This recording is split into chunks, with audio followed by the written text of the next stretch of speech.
Hi, Lisa with Blue Moon Scrapbooking. I am going to show you the fun I had with Tim Holtz ideology supplies. Once you start making one project, you're going to find they roll out. Over here we start with the vignette boxes. I stained it and I added a burlap panel. We have two sizes of burlap panels by Tim Holtz. What you're going to find with these boxes and vignettes and a mini frame and a vignette tray is they can all layer inside of each other, like the picture actually. You can even put your little metal frames, so that just becomes really fun, another technique of layering. Here I used the, what do they call, quote chips, and I inked it up with some oxide.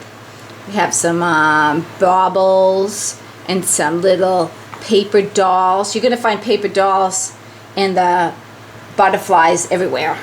Here's the wood, and on this wood, these wood pieces from Tim Holtz, from the letters, which are totally awesome. I mean, you don't have to paint them because look, together they make a lot of fun with the different shades. I used the acrylic paint from Prima, which is super shiny and awesome. They have copper, green, blue, all the colors. Prima, what are we going to say?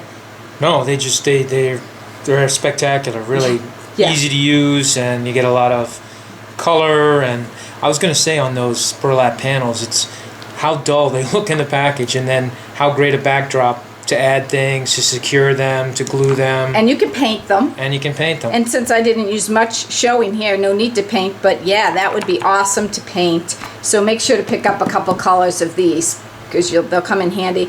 On the finials, I stained them, but you can stain or paint the finials so it's ready to go anywhere I want. Just fun to use. Over here I have a shadow box, which I have the paper dolls and the adornments. There's the spoon with a bauble in that. Babble, bauble. Babble, bobble. Babble, bauble. And a linen ribbon. The linen ribbon's awesome because you can shred the edges, so I use this a lot.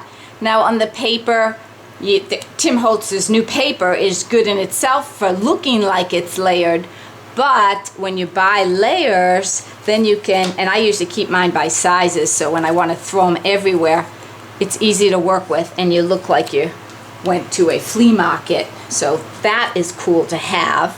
Over here I made a little card, and I thought it would be really cool to put it on a clipboard, right? Any card you do, you could change it out, or when a friend gives you a card, you could put it on a clipboard.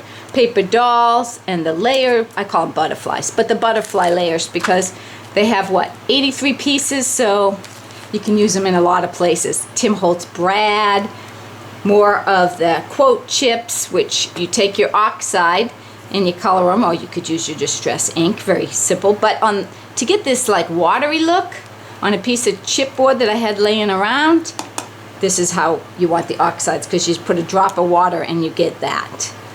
Don't forget your paper, which mine is beat up, and you know, I don't know, can you believe I'm gonna need a second pad? I use it so much. It's very eclectic, has tons of pieces, and even in the back you have the 6x6 and the little pieces, so you want to get that. You've got Americana, you've got vintage, you've got travel, all with a distressed, beat up look, so it's easy to use. And Tim Holtz, all Tim Holtz is 10% off every day at BlueMoonScrapbooking.com.